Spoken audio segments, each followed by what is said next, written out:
Welcome back, Paul, to the Taskmaster podcast. Ed, thank you for having me. What a dream.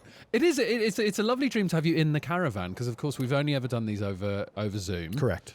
And I feel like we've laid on the ultimate British experience for you today because A, we're in a caravan, and B, it is pissing it down raining. It is indeed. Yes. And to me, that is the full experience. It's what's been in the brochure. And I also think it's very cozy. Yes. And I think that people watching this, listening to this, are probably drifting off to sleep already. I know, it's the rain sound, because, if I need to get to sleep, I might pop on some rain sounds. Of course. Very rarely will I be speaking over the rain sounds. That won't get me to sleep. But I feel like this is the one that's going to knock people out. I think so. Yeah. And I also think that if it stops raining, we should just start chewing. So there's no interruption in the ASMR. Yeah. Is the chewing, does that put you to sleep? So it puts me right out. I've never made it through dinner. Your own chewing can send you to sleep.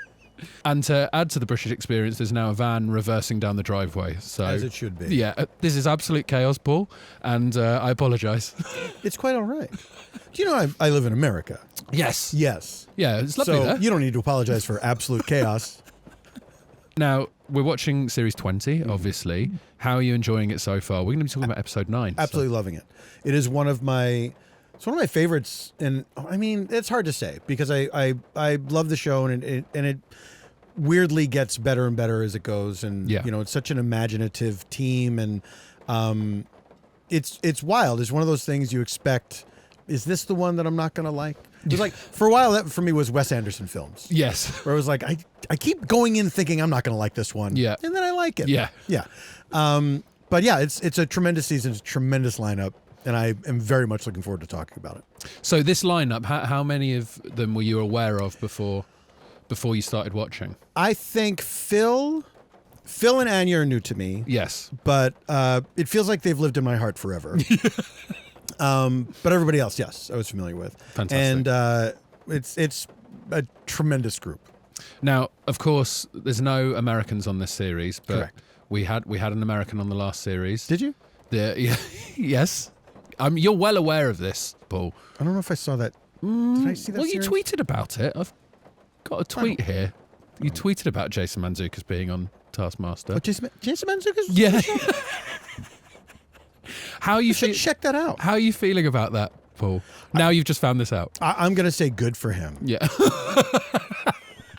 No tension. No, why would there be? Yeah. Why would there be tension? Well, it's quite a specific tweet, actually. You're going to have to explain the tweet to me. I'd love to. Now I know how Sheena felt when Ariana got Dancing with the Stars. Yes. Take me through that one by one. This is a reference. Get the vibe. This is a reference to the reality program Vanderpump Rules. And there's an episode where Ariana, who became very celebrated because she was cheated on by Tom Sandoval. I almost said Scandoval. It was called Scandoval. Okay. What happened? Yeah. Tom Sandoval. And it was an earth-shaking scandal for the show. And he was completely in the wrong. Yeah. So everyone loved her. And then she was invited on Dancing with the Stars. Well, it turns out, and we did not know this, Sheena, another cast member, her dream was to do Dancing with the Stars. And then Ariana gets picked over her? She wasn't even considered. Yeah. And then Ariana gets cheated on. She gets to go on Dancing with the Stars? Yeah. So, of course, I knew in advance, but it was I had to when I was waiting for it to be announced, so I could put that out there. So, let's talk more about Vanderpump Rules. I've met Lisa Vanderpump. How do you feel about that? I love Lisa Vanderpump. Yes, I love her. Are you friends with her?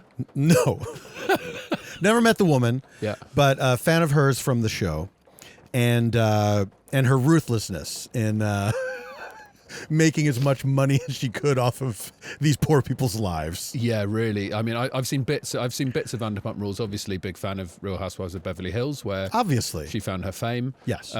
I met her when I was doing a show where I was pretending to be a member of the royal family, which I've seen. Thank you. Yes. And we went and interviewed her, and she is one of the only people who called us out on it. And during filming went, "This is a joke. Yeah. You're not in the royal family." Don't bullshit a bullshitter. No. Yeah. Don't bullshit a bullshitter. The only other person to call us out was Gwyneth Paltrow's guru. And I think that don't bullshit a bullshitter goes for that. Still applies. Yes, absolutely. Well, enough about that. Let's talk about Taskmaster. Now that the American forbidden door is opened up, Yes. of course there must be some hope that you're gonna pop yourself over. Hope springs eternal. Or are we waiting on the hopefully inevitable American commission? We talked about this. I believe on the last episode we did, I suggested you'd be a good assistant, and you got quite angry with me and said, "And why did you say that I would be a good assistant?" Because I feel like you'd be a good assistant. No, but there was a reason why you said I couldn't be the taskmaster. Too friendly, maybe? Yeah, fuck you. How's that? That's my audition. Yeah, that's good. Also, I think you're always a very well-dressed man, and you dress quite distinctly, and I feel like that plays in perfectly to be an assistant. And also, I think you'd want to be on site for the whole thing. I don't think you'd want to just drop in for the studios. You're out of your mind. Okay. Why would I want to be standing there watching people do these things? But you could comment on it, Riley. I could do that in the studio too. Yeah, that's true, actually. That's part of the job. After it's all edited. What better than to sit in a chair and say, "Look at these dumbasses"? I think I've misjudged your character, Paul. I think you have. I thought you'd be quite an enthusiastic assistant. Turns out, no. You just want to do the studios and be horrible to people, to their faces. Want to be holding an iPad all day? No offense. Let's talk about the prize task in this episode. Episode 9 of Series 20. The most respectable item that retains its credibility when you talk about it in a high-pitched voice. Just when I thought they'd run out of prize task categories. They come through with the high-pitched voice. Mm-hmm. Did anything jump to your mind straight away, Paul, that you thought, I've got something that would be perfect for that? And how is your high-pitched voice, of course? I think it's pretty good. Yeah, that is good. I didn't have an idea. This was not one where I put myself in the show. Okay. Some of the prize tasks for sure. Yeah. But this one, I think because it started with Maisie, who Maisie has been, I think, so good at the prize tasks. Yeah. Really, really inventive and clever and funny. And then this one, it's like that. This is something you could get very cheaply on eBay. Yes. Right? Like, yeah. Oh, God. Yeah. Yeah, I don't think she certainly didn't have an anecdote about meeting Aled Jones. No. That's the thing. If there had been a video of him signing it to her and all that, but no, there was no to Maisie. It was just Aled Jones. Just the signature. Yeah, to anyone, not even to Greg. So she's just gone, she's thought about that. She's gone, I'm going to get a photo of Aled Jones. Yes. And I will not go into the double digits price-wise. Yeah. I'm ordering this online. How aware were you of Aled Jones's work? Zero. No, yeah. Zero awareness. He sang a song, but then he wasn't the one who sang it in the movie. You see, I didn't know that. I was piecing this together by context clues. So the Snowman is an animated film. Oh, not the one... No. Mr. Police, I gave you all the clues. No, not that one. No, imagine if that song was in that. That would not work. It's close to a lot of our hearts in the UK. It's sort of a very Christmassy film. It's about a snowman that comes to life and flies around with a young boy. Or the more I say it, the more sinister it is. Well, there's also Frosty the Snowman.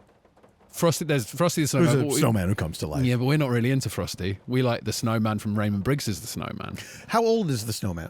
It's pretty old. Yeah? 60s? 60s? 60s, I think. 60s, okay. Yeah. How old's Frosty?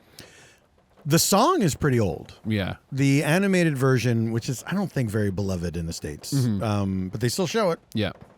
Christmas, you get the same shit every year, and you shut your mouth about it. We're rolling it all out again, gang. Yeah. Same song, same shows. It's the same thing here, but I do think that The Snowman is it's a wonderful sort of heartwarming film, although, as I said, it is about a snowman that comes to life and sort of kidnaps a boy. But the boy is a willing participant? Yeah, I think so. Yeah, it's exciting. Yeah, he's flying. He goes flying with the snowman, and then the snowman melts. Just can fly? He just possesses the ability to fly? Yeah. Okay. You're not happy with that? Well, I don't know. I like when there's a thing that enables them to fly. Where it's like, hold on to this, and then we can... I can't necessarily remember the details. There might be some sort of magic powder. Isn't snow a magic powder when you think about it? Yeah. And thank you. But yes, this is Ala Jones, who sings Walking in the Air, I believe, on the single version, but not necessarily on the film version. A detail that undermines Maisie's prize task even more. Because I don't think... I love Ala Jones, but I don't think he's credible. Yeah, she says he's a national treasure. Yeah, but that's not credible. No. National treasures, I think if you're a national treasure, you're immediately not credible. Right. Credibility is a very slippery word in this context. Yes. Because what does that mean? Credible is believable, or it is something that is sort of established that, I don't know, then somebody brought in a gravestone. Yeah. You know what I mean? Like, but I think of it like cool and never violated their own principles, like... Interesting. Yeah. I would not have arrived there. Oh, would you not? And I didn't. Yeah. That's the proof. Like a credible band or a credible comedian or, street cred even. Yeah? Now we're talking about a different kind of thing. Yes. Yeah. But I feel like it was all there to be used. Yes. Different meanings of credibility. And I don't think any of them actually used any meaning of credibility. No, I don't think so. No. Certainly not Sanjeev, who brought in a book of kittens and puppies with a fluffy cat on the back. I absolutely did not understand that. And I've watched it twice. Yeah. The second time, even less understandable than the first time. Well, no one understands it. Yeah. And he didn't explain it. He didn't explain it. He didn't want He to. He just kept saying, look at how cute this one is. I think at this point in the series, we're all just grateful he's not brought in his own piss again. Still one more episode to go. Yes. Fingers crossed, we'll get some more piss. But yeah, this felt like watching a man have a full mental breakdown. It really... He has his good days and his bad days. Yeah, and everyone's like, Sanjeev, what are you talking about? He's like, kittens and puppies.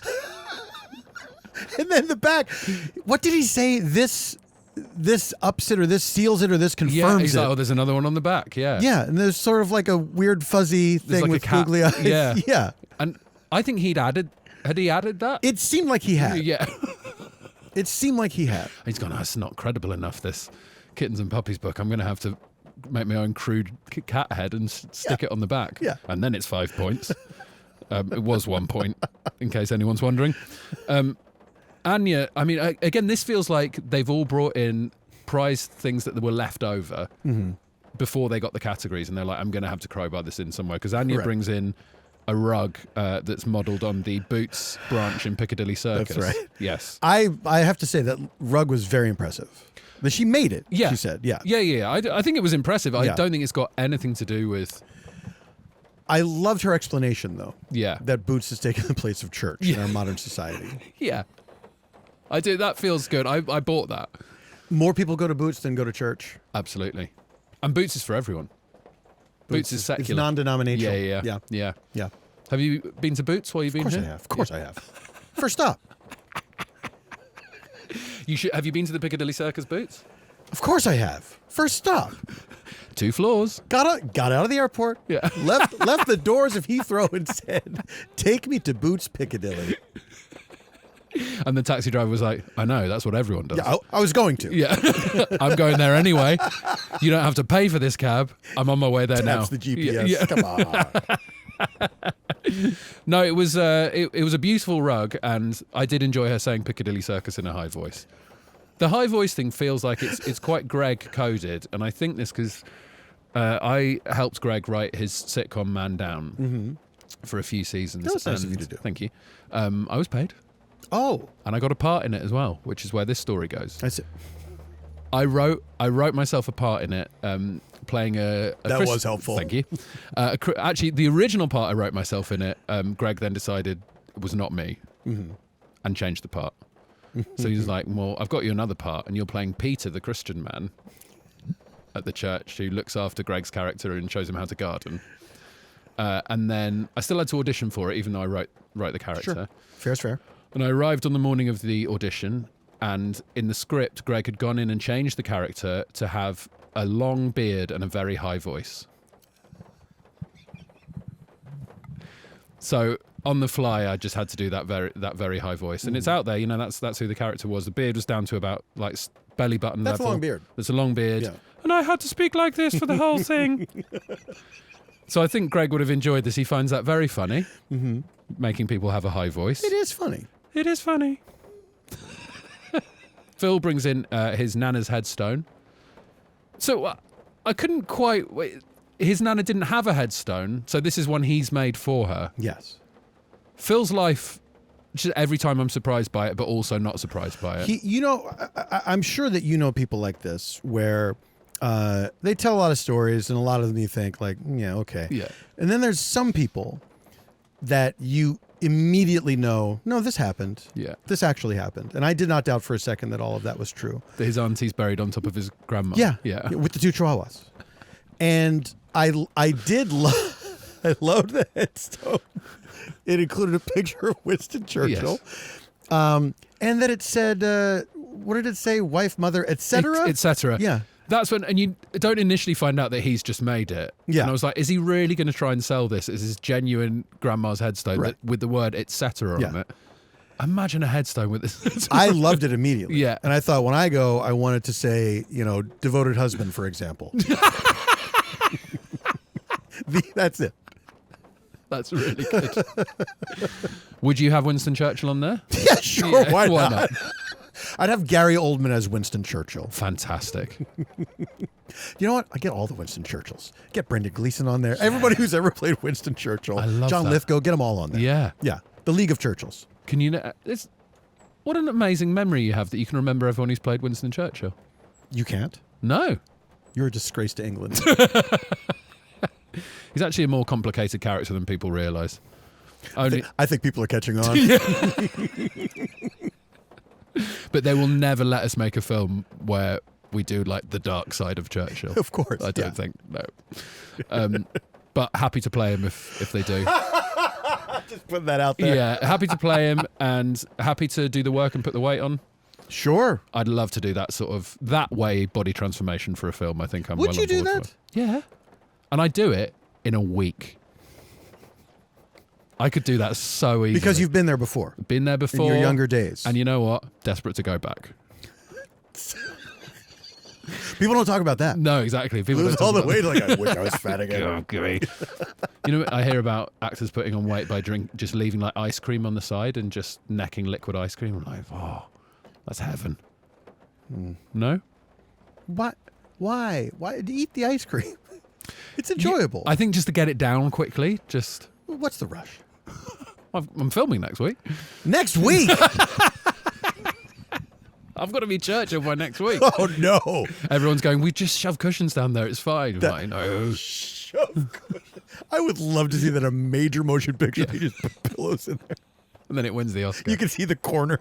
Yeah. And it wins the Oscar, yeah. There's a zip poking out the top. Finally, Reese brought in a hand-painted commemorative plate of the coronation of King Charles and Queen Camilla. It's really ghoulish, and I wanted to have it. Oh, I really wanted to have it. I want that plate so much. I mean, that goes for a lot of Reese's prize tasks, I Yes. think. Yeah. I think his aesthetic is very very enticing to me. Yes. Now, he did do a credibility thing because he had, I would guess this gentleman, Joe Pasquale. Could not wait to, in the first section of this podcast, ask you how much you knew about Aled Jones and Joe Pasquale. This is perfect. 0-0. He's some sort of, is he like a sort of Antiques Roadshow kind of guy? No, He's an but this appraiser of some kind? No? He has nothing to do with this world? I can see why you think that now. Thank you. This is fantastic. Maybe can we start a new podcast where I just get American comics on and ask them if they know who Joe Pasquale is? We could do it with other people as well, but no, Joe Pasquale is not an antiques appraiser, but that would be credible. Yes. Joe Pasquale is like an 80s and 90s comedian from the UK. But he has a high voice.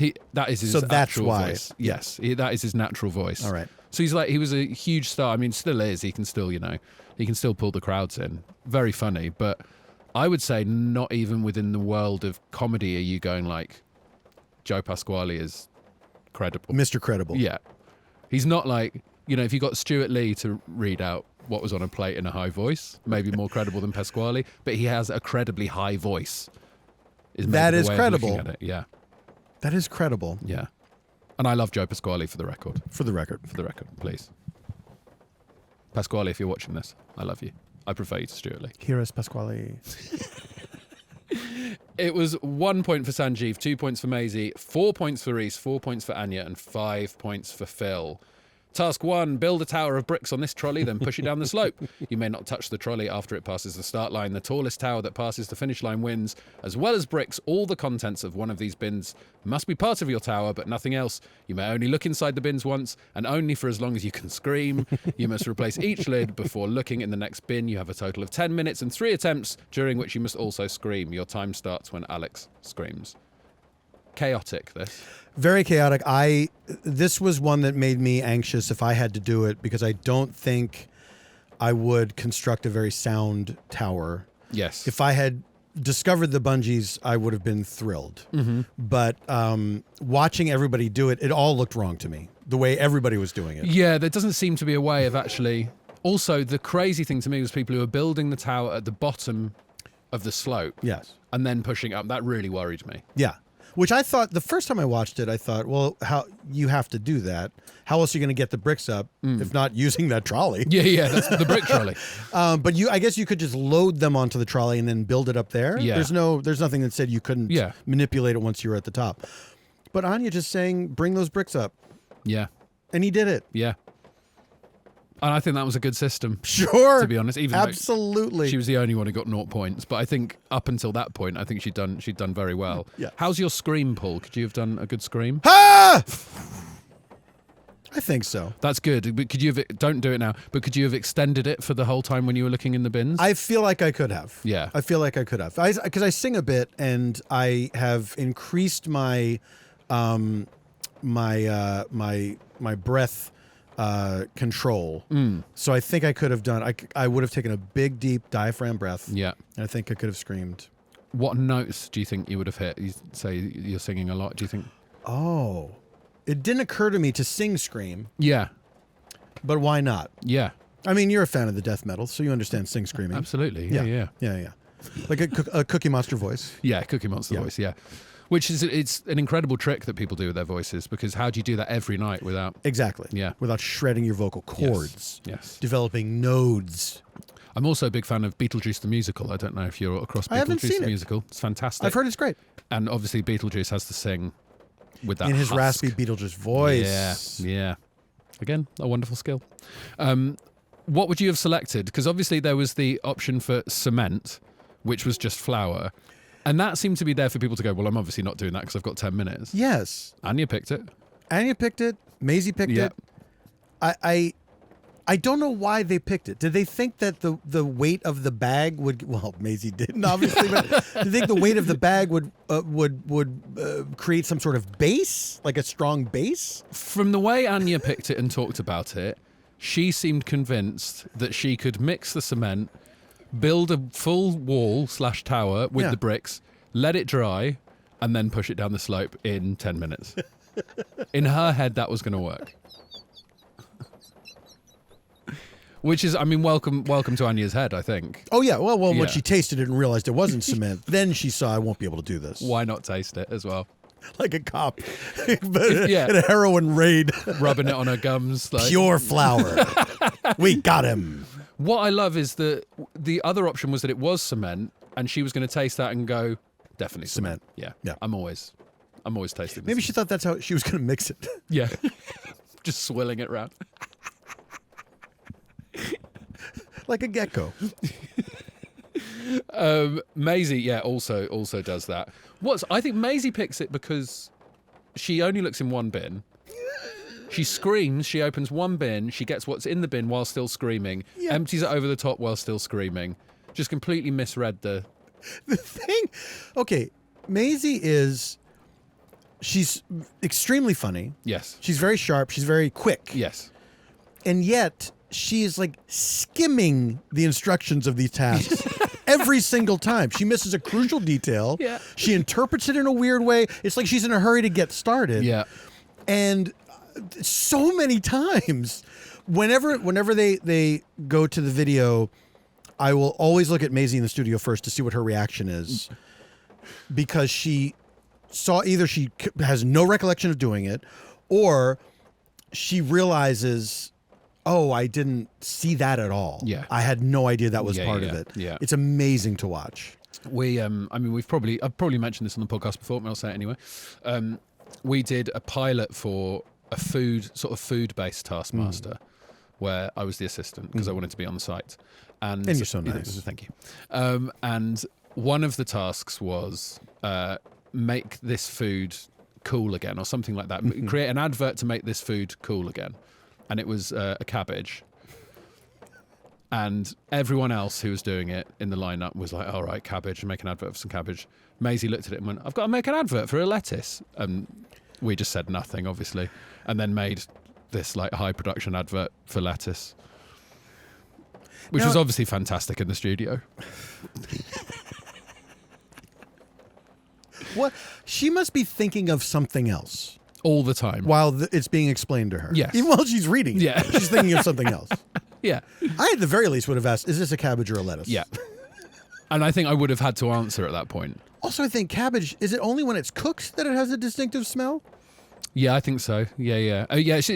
But it was so, I can't stress how clearly much it was a cabbage. Did it say cabbage? No. But it was a cabbage. Just You're saying, looking at it, you would say that's clearly not a head of lettuce. Yeah. Also, like, it's rock hard.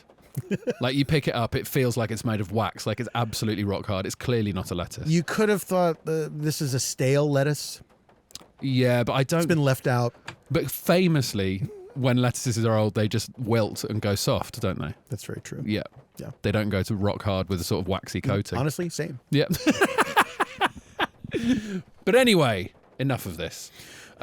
Sorry. I'm telling that to myself, Paul, to be honest.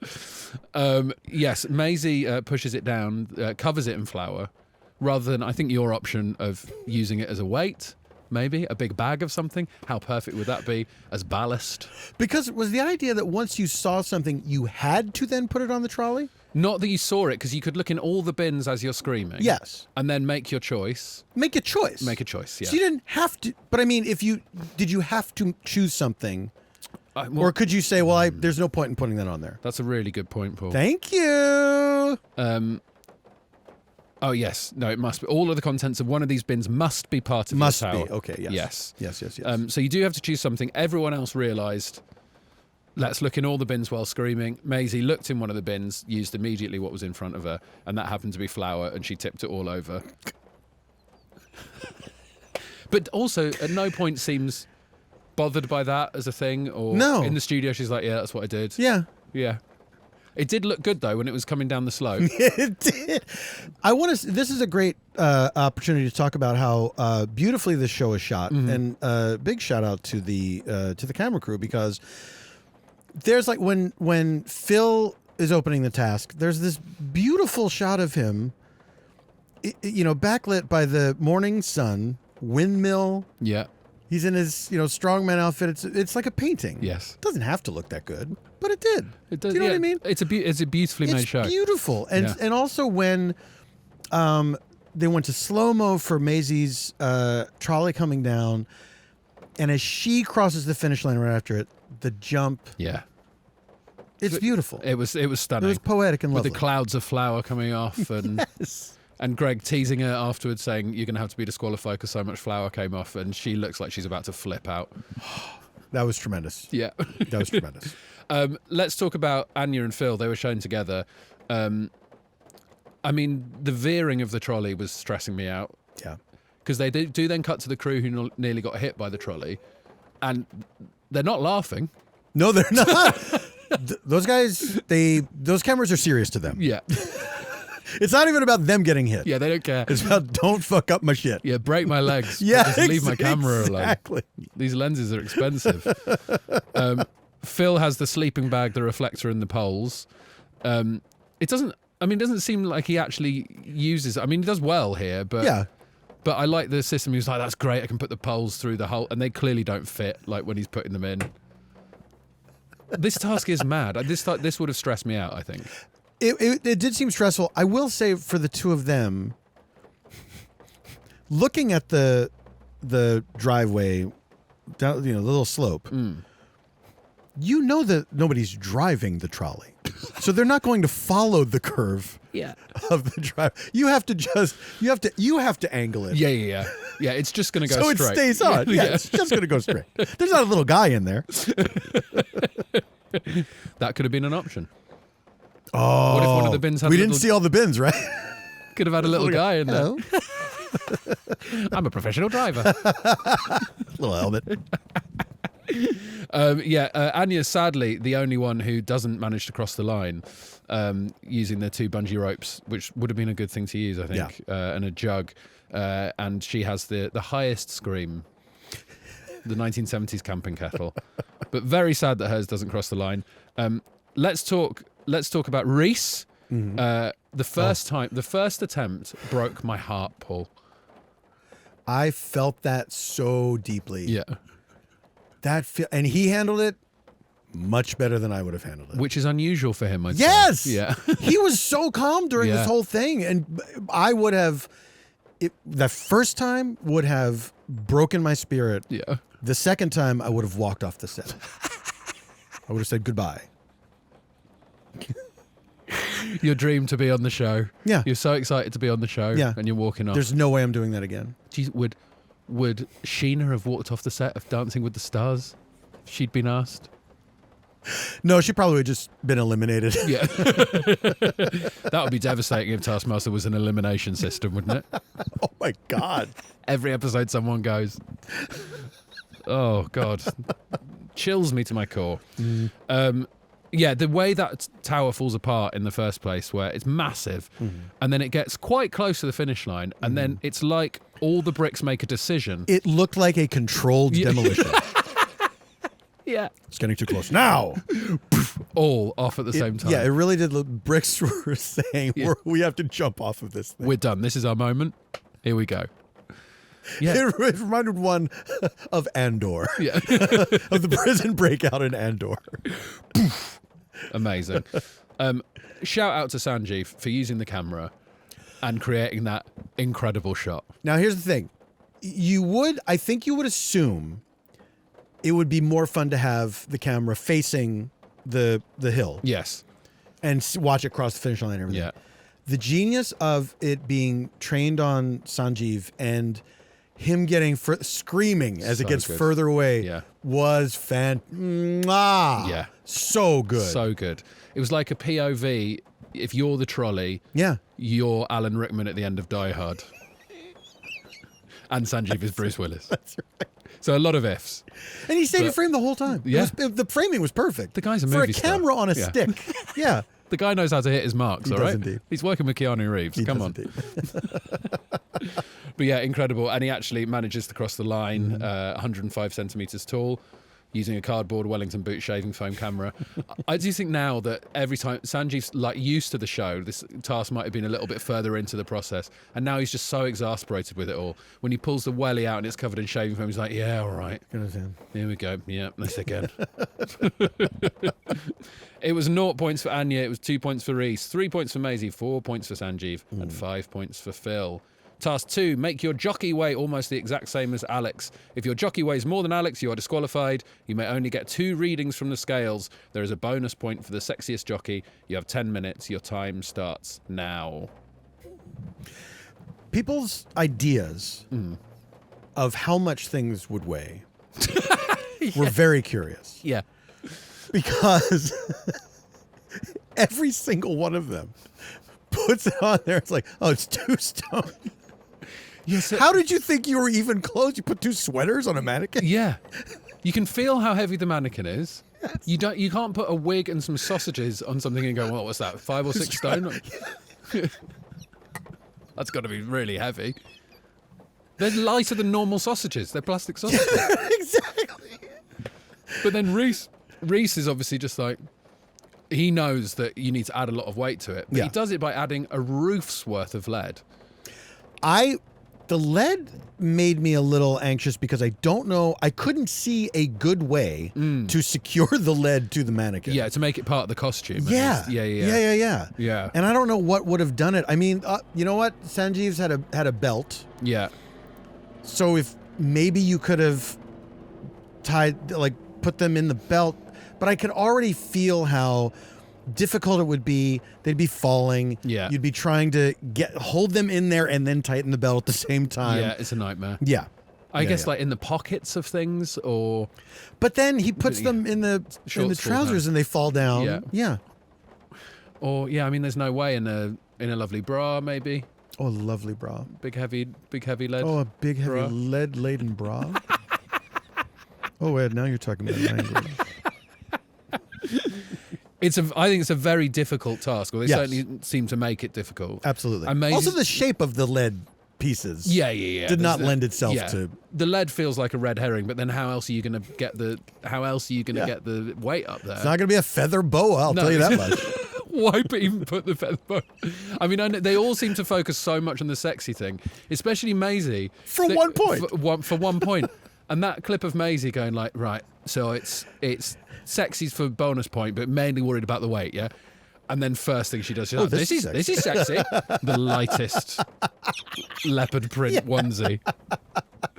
My only thought, Paul, and this only works if, as a contestant, they are sure they weigh similar to Alex or less. Mm-hmm. It doesn't say that you have to use the mannequin to make the jockey. It says make a jockey? It says make your jockey weigh. Make your jockey. So you could be the jockey. Right. So you could put stuff on and get on the scales. If you're positive, I would not do it because I feel like me and Alex are there or thereabouts, or I'm slightly more. But if you think you're going to get up towards what Alex is but not cross it, I think make yourself look like a sexy jockey and hop on those scales. I think that's a great plan. But for me, the flaw is there's no fucking way I'm weighing myself on television. I did think... Where there's going to be a close-up of the scales. No. It does make you think how far apart the tasks are filmed, because one day Alex was like 14 stone 1, and one day he was like below 14 stone. He even seemed surprised by it. Yeah, he was like, whoa. It's been a good month. I take it there was a little bit of distance between them. So Alex was bloating on one of those days. We know all about Alex's cycle now. Sure. Did you guys all sync up when you were on the show? Oh, yeah. Of course. We're in the house together. During team tasks or during the studio's records? Team task and studio, but that's the rules, isn't it? If you're in a house together, you all sync up. And it doesn't matter. How long? Doesn't matter what the construction is. Any building with a roof. We're all syncing up right now, everyone here. I can feel it. Yeah.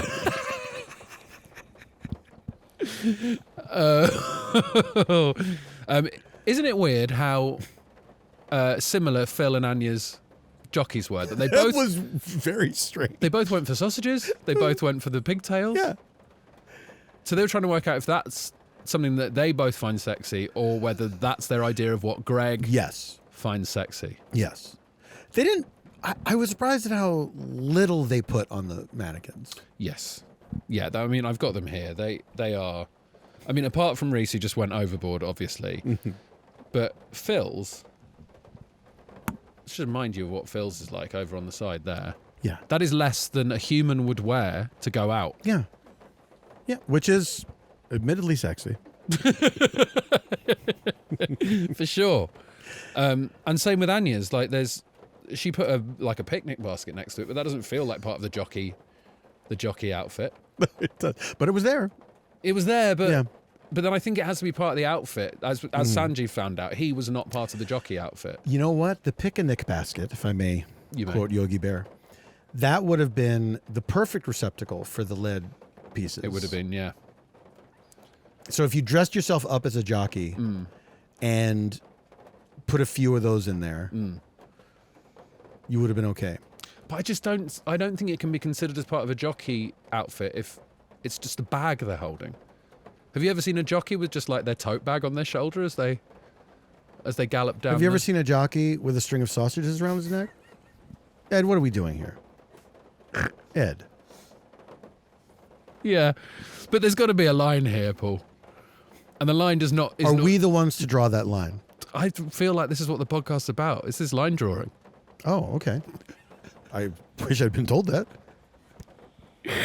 But I feel like string of sausages acceptable because around the neck. Separate bag? No. Extra man? Definitely not. Now, why don't you ask your wife if she considers a nice bag part of a nice outfit? Oh, good point. Good point. You don't see a woman wearing a ball gown and a knapsack.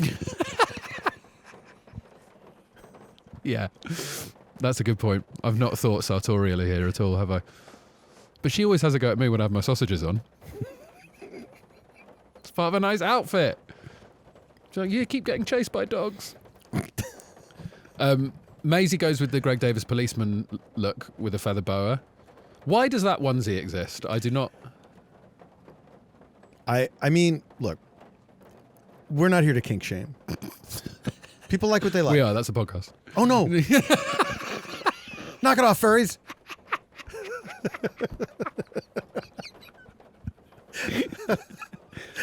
People like what they like. Yeah. What are you going to do? They might like a blonde Greg Davies with a muff, as Maisie says, and cricket pads and a feather boa.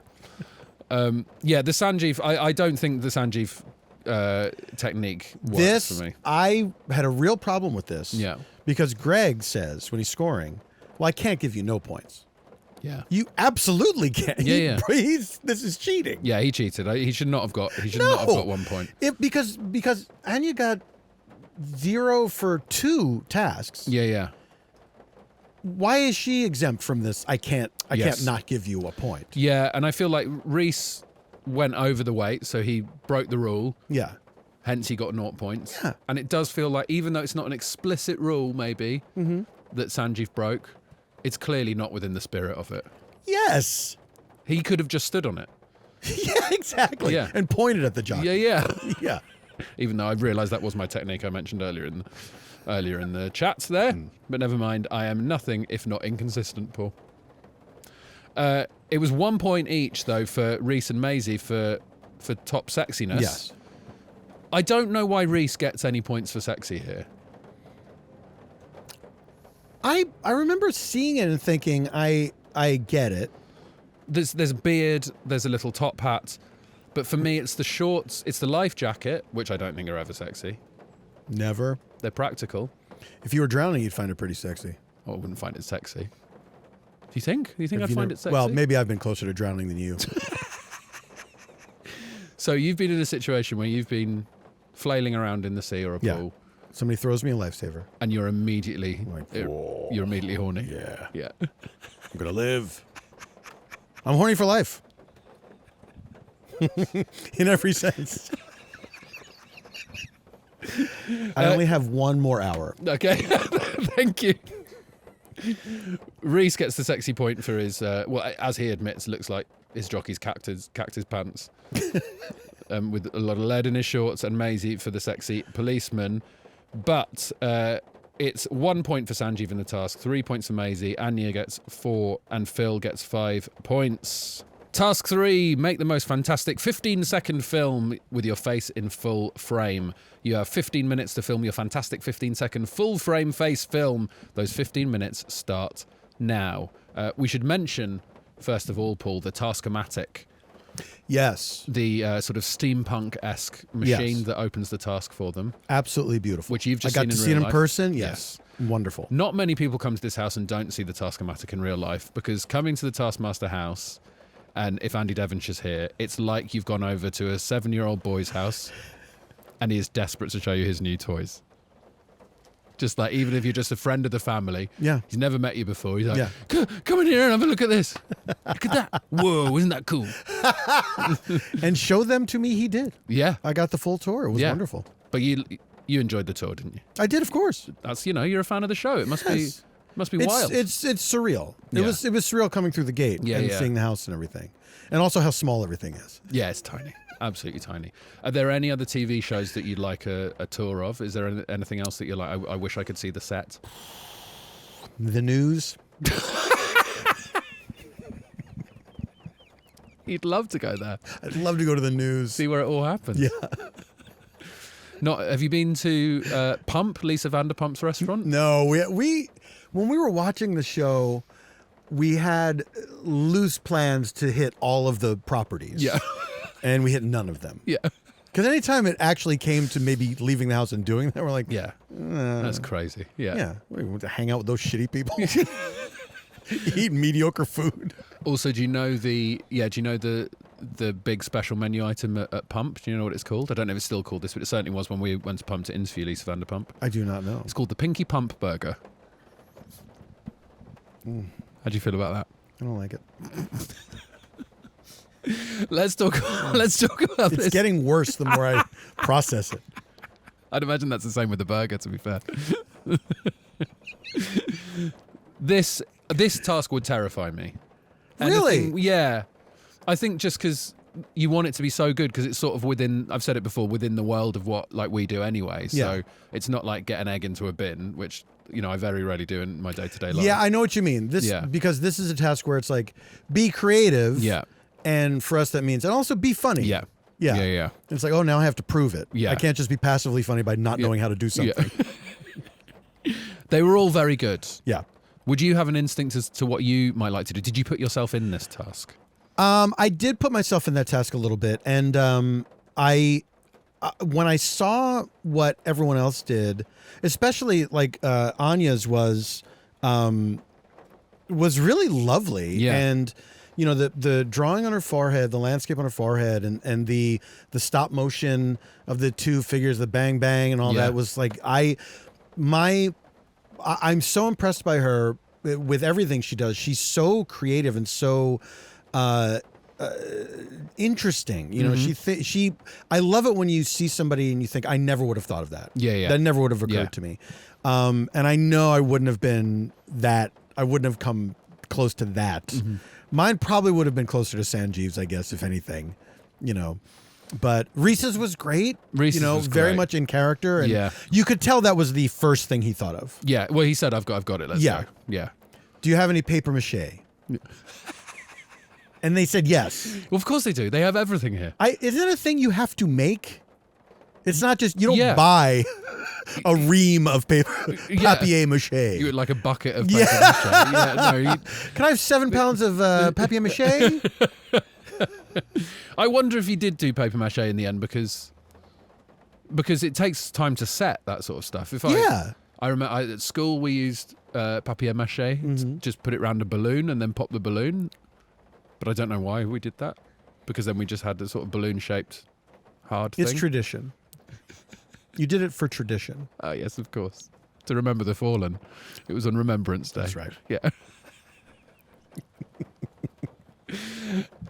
Yeah, well, it was beautiful. Reese's was absolutely stunning, and obviously like a nod to that film where that happens. Yeah, a nod. Yeah. An exact. Yeah. An No, exact but recreation. I can't, look, it's been a while since I've seen that movie, Sure. but did some sort of fluid come out of the eye of I the don't moon? remember the fluid. I don't remember feel that either. like perhaps the fluid was the Reece Shearsmith That was twist. a modern touch. Yeah, like Like- moon goo. Like, Yeah, well, of course, the jelly of your eyeball would explode yeah. if a rocket hit it, Yeah, yeah. and then it would drip down your face. But I think that would have horrified people back then when they released that film. They were scared of that train. When they released it in Yeah, 19-something. Yeah. 1913. 1930. Yeah, they were scared of the train, of course. Yeah. They thought the train was going to hit them. Do you think that's true? It's convenient, isn't I it? accepted that as truth the first time I Yeah. heard it, and then thought about it years later, like, no, they weren't. They knew what it was. They were told in advance. Also, they would have been scared from the moment the film started if that was the case. They'd be like, why is this a huge window looking at a train track? Yeah, it's nighttime. Why Yeah. is it daylight out Yeah. there? They'd be gone. Yeah. Yeah. People weren't as stupid in the past as we think they were, Paul. I No, think. but those filmmakers were hanged as witches, Yes, yeah, and quite right. so we have to remember that. Yeah. R.I.P. Pop a balloon. Sanjeev's was called Dali Breakfast. Dali Breakfast? I nearly said Daily Breakfast. Breakfast is daily, I suppose.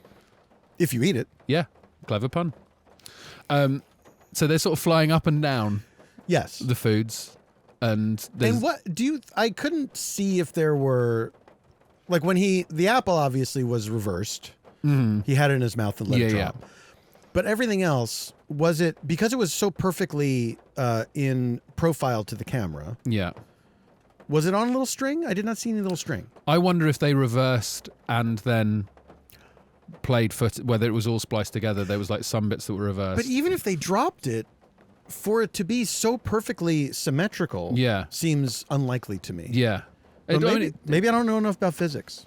Well, we can ask Andy Devonshire. He's on site, so we can ask Andy D about physics and the process. I don't know if I care that much.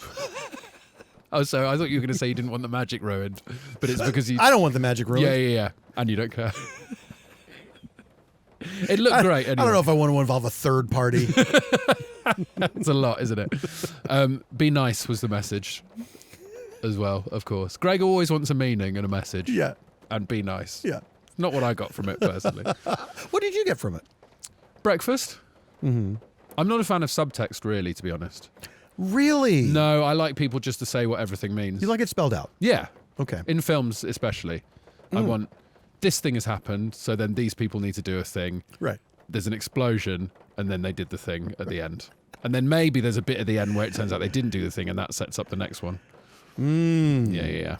I like Jason Statham films, basically. Sure. Yeah. I was shocked to discover that in The Beekeeper, he actually does keep bees. Well, it blew my mind. I thought, wow. Yeah. This is not a code name. He keeps bees, but it also is a code name for the job he used to do. Right. So that means you've got this job as a beekeeper, you're this like highly trained assassin or whatever. And then like a beekeeper. Yeah, but he finished that job and then he went, what am I going to do now? Well, I will literally keep bees. Yes. Yeah. I'll leave my life of covert espionage behind and become my code name. I loved every second of it. Is that the scammer one? It is the scammer one, isn't it? Where he takes down the scammers. I've not seen it. Oh, yeah, he does. Yeah, he takes down scammers. Takes down scammers. There's an old lady who lives near his bees. Who lives near his bees? She gets scammed out of all her money. Yeah. And I think, sadly, takes her own life because of that, maybe. And then he tracks down the scammers. Yeah. It's a good film, and I believe they're making another one. I would have left out the part where the old lady takes her own life. I've got to be honest about this. Good God. Yeah. He could still do it on behalf of her without her having to die. I might be wrong. Maybe I'm rewriting it in my head, but... You just didn't like that character. No. Awful. You should see The Beekeeper, though. It's very good. Should I? Well, I've sort of told you what happens now. Yeah. But they're doing in a way, I've seen it. Yeah. Thank you. Maisie does a short film where it's sort of a Star Wars parody. I didn't even make that connection. It even says in a place far, far away or something. I think she's... Oh, yeah. Yeah, I think it's supposed to be a Star Wars... I guess it was because of the spoken aspect. Could you imagine if that crawl in Star Wars, like, a long time ago, the galaxy far, far away. But yeah, all written on her face. And it's the story of her in the Taskmaster house. Again, it's like... She can't get even 2 steps away from the immediate. What should the story be? What's happening to me right now? Yeah. And she did that in an earlier episode as well, yeah. Yes. Where she had to tell the story of her life. Maisie is going to write like an autobiography, but it's going to be about her writing. I'm writing a book. Yeah. I remember I'm writing this book. And when I think about it, I'm writing the book. She'll love this, by the way. But she does look good with the scrape back gelled hair. She looked very cool. Yeah, very sort of like future punk. Yes. Yeah. Oh, I have to also give her credit for the jockey task when she put the wig on the jockey and said, "Does this look like me?" Yeah.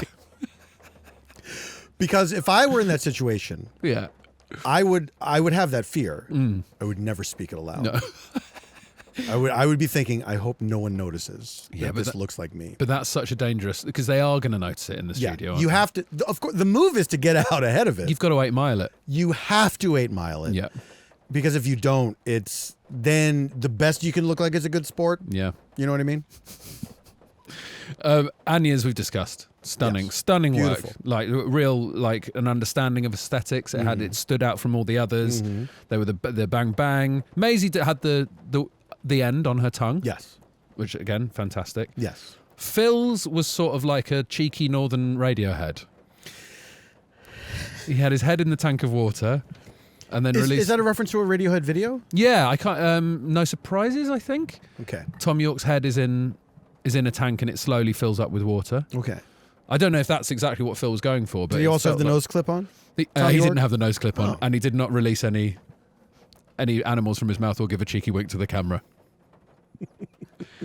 Opportunity missed. Yes, Tom York is a lot of things. Cheeky is not one of them. And look, shout out to Tom York if he wants to come on the New Year's treat, Taskmaster New Year's treat. I think he'd be fantastic. Yeah, I would love to see that. Yeah. But yeah, lovely work from Phil. I mean, they were all good to the extent. How do you feel? How do you feel about everyone getting 5 points, Paul?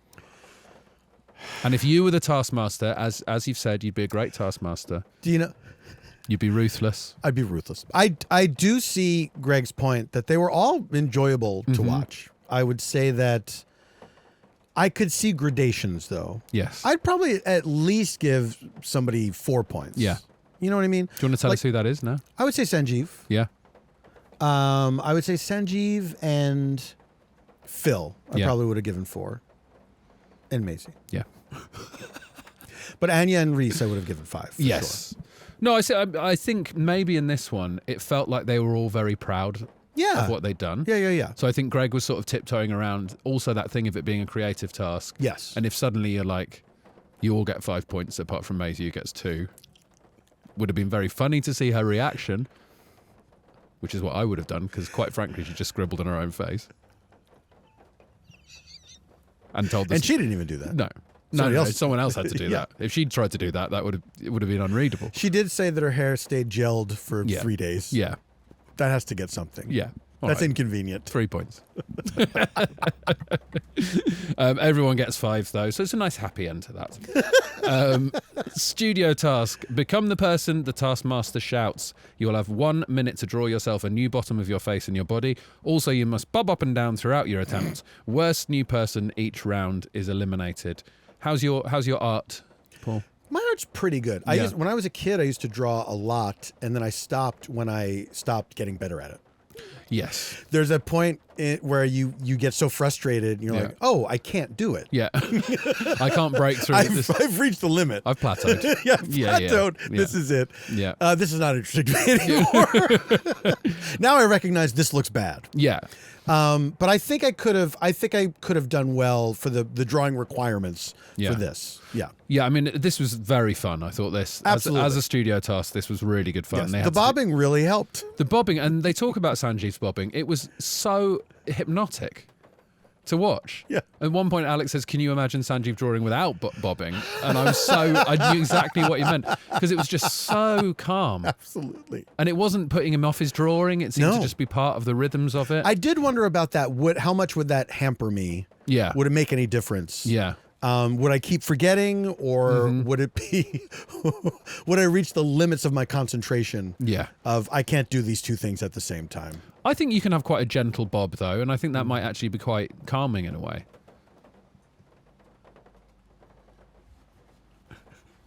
Yeah. What did you draw there? A snake. Oh, nice. Henry VIII on a horse, a supermodel skiing, Elvis on an escalator, a mermaid making a mistake. Just realised it's alliteration. Honestly, had not realised that until I've seen them written down.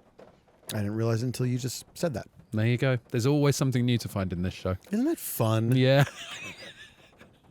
Sorry, I just have an eye on this. Yeah, okay. Paul's got a hard out. I have a hard out at empty. Love that. If you had a PR sat off camera, holding it, tapping it, going, Paul's got a hard out at empty, can we? That would be an intimidating press junket, wouldn't it? Where they get an interviewer in and then they just slam that down, ask you questions. And I'd of course have my PR person wear a long robe. Yes, of course. With a big white beard. And then have an orb in the other hand. Henry VIII on a horse. All great. Phil's disqualified because his horse is flat. It looks like a sort of big brown snake. Well, that's what I drew. Yeah, big brown snake. There you go, big brown snake.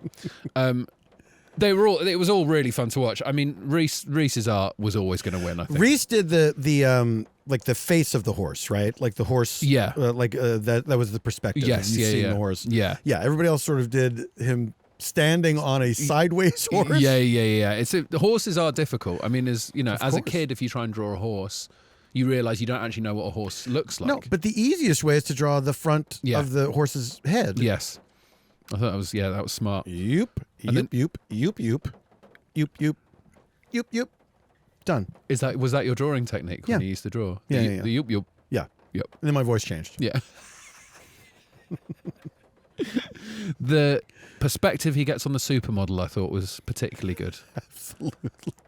From the side, she's sort of knees bent. She's genuinely looks like she's skiing. I would say she didn't look like a supermodel necessarily. Well, that's hard. Do you know what I mean? If in that amount of time to draw a supermodel. Well, they all went heavy on the boobs, Paul. That's the super part. Oh, that's what you think supermodels are? What do you think? I'd be interested in hearing your definition, Ed. A supermodel is a model with super boobs. Yeah. Yeah. Model boobs.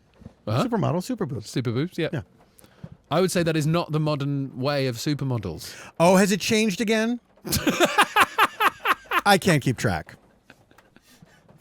They all went heavy on the boobs. Elvis on an escalator. Good Elvis from Sanjeev. Mm-hmm. Anya tries to claim she doesn't know what Elvis looks like because she's young. This is the Gen Z way, Paul. I don't know if you know this. Gen Z claim they can't know anything from before they were born. Yeah, it's to shame you. Yeah. It's to shame you. I do love when people say, like, how am I supposed to know what that is? I wasn't born. I wasn't there. Yeah. What, you don't know anything that you weren't there for? Yeah, World War II. Yeah. Bet you know who Santa Claus is. But he's current, right? He's forever. He's forever. Isn't that wonderful? Yeah. And a mermaid making a mistake. What mistake would you have the mermaid making, Paul? Probably pushing on a door marked pull. Yeah. And what mermaid hasn't done that before? Well, they don't know about doors. That's true. Right? Yeah. Yeah. My favourite bit of this was Sanjeev's explanation of, to me, it was clearly a mermaid who'd missed a bus.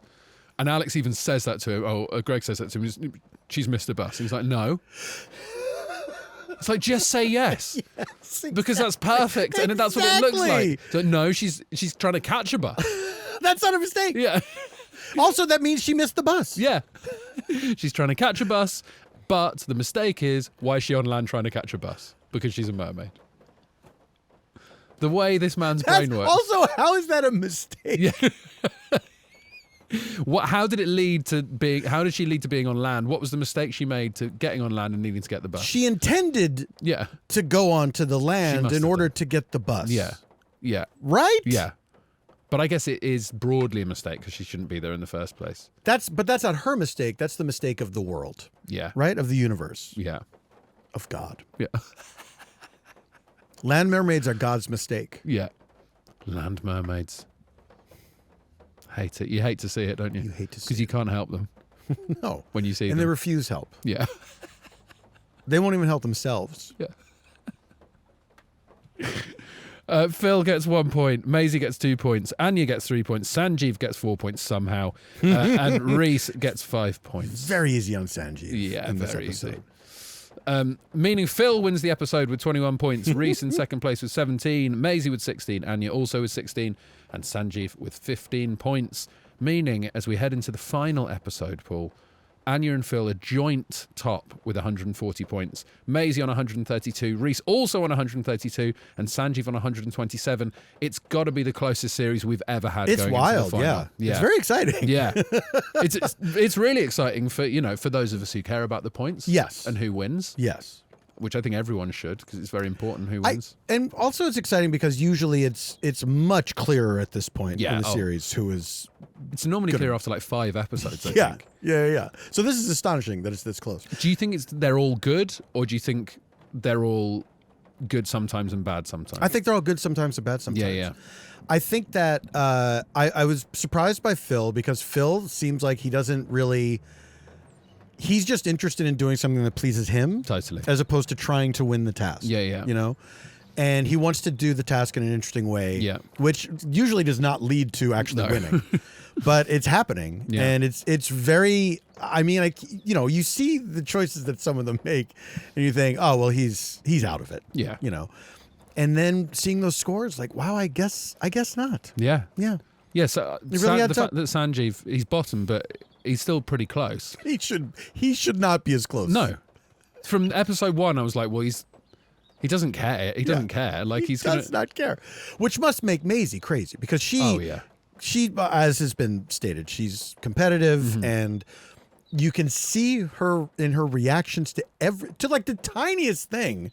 There was maybe it was in the prize task or something that somebody got one more point than she did, and she like folds her arms. I was like, come on. She screams "fuck off" at the audience the whole time. Oh yeah, I mean, this final episode I think is going to be very tense. I can't wait. Yeah. I can't wait. Regardless of what happens, I think there's going to be a fight. Paul, thank you very much for coming back on the Taskmaster podcast. We still have time. Oh, yeah, of course. We got about, what's that? Half an hour? It looks like I had a wonderful time. Thank you for having me. It was so wonderful to do this in person. Well, look, come back anytime. Just pop into the caravan. I'll do next episode. Yeah, all right, cool. See you then. We always ask our guests to rate their experience on the Taskmaster podcast between 1 and 5 points.